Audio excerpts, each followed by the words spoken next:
فرض بھی پھر 120 کی سپیڈ والے نہیں، فرض پھر اہل حدیث والے.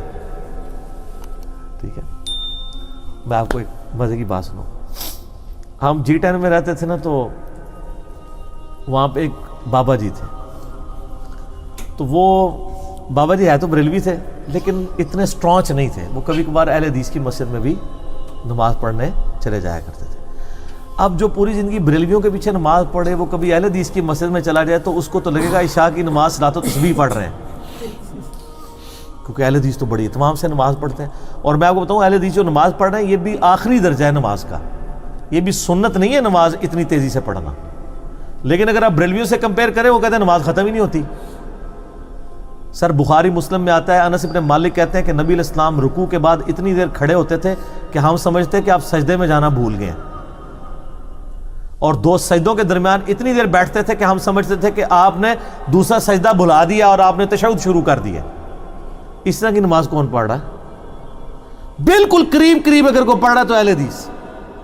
یہاں کہتے ہیں نہیں فرض ہلکی ہونی چاہیے. او ہلکی تو اڑی والی نہیں کہ وزن ہی کوئی نہ ہوئے.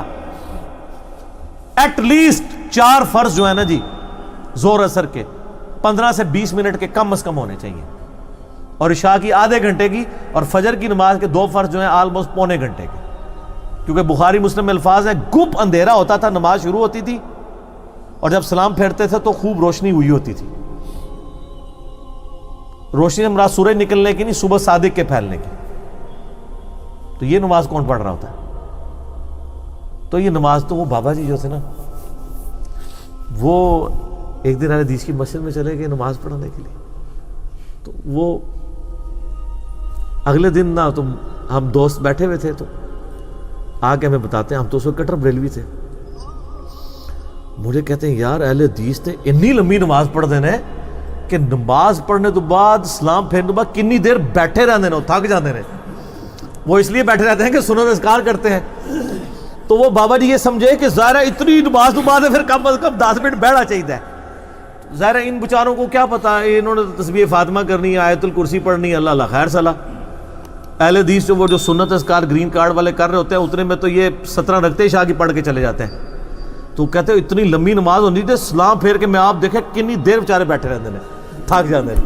تھکتے نہیں سر، وہ سنت اذکار کرتے تھے. تو یہ جو نمازیں فقہ حنفی کے لوگ پڑھ رہے ہیں 120 کی سپیڈ کے اوپر، یہ نمازیں تو وہ نمازیں ہی نہیں ہیں. اس میں تو قیام، رکوع، سجود، قومہ بڑا. لیکن پھر بھی نمازیں ان کے پیچھے پڑھیں، ان سے الگ نہیں ہونا آپ نے، کیونکہ وہ حضرت عثمان کا فتویٰ ہے کہ اچھائی کے کاموں میں ساتھ دو، برائی میں الگ رہو. کوشش کریں سمجھائیں. کئی لوگ ہیں جو نماز آہستہ بھی پڑھتے ہیں، لیکن میجورٹی ان کے کلچر میں ہی تیز نماز ہے. اور تیسری چوتھی رکعت میں تو اکثر لوگ مجھے پوچھتے تھے کہ یار تیسری چوتھی بہت تیز پڑھتے ہیں. سر وہ 3 بار سبحان اللہ جو پڑھتے ہیں، سورہ فاتحہ تو پڑھتے ہی نہیں ہیں.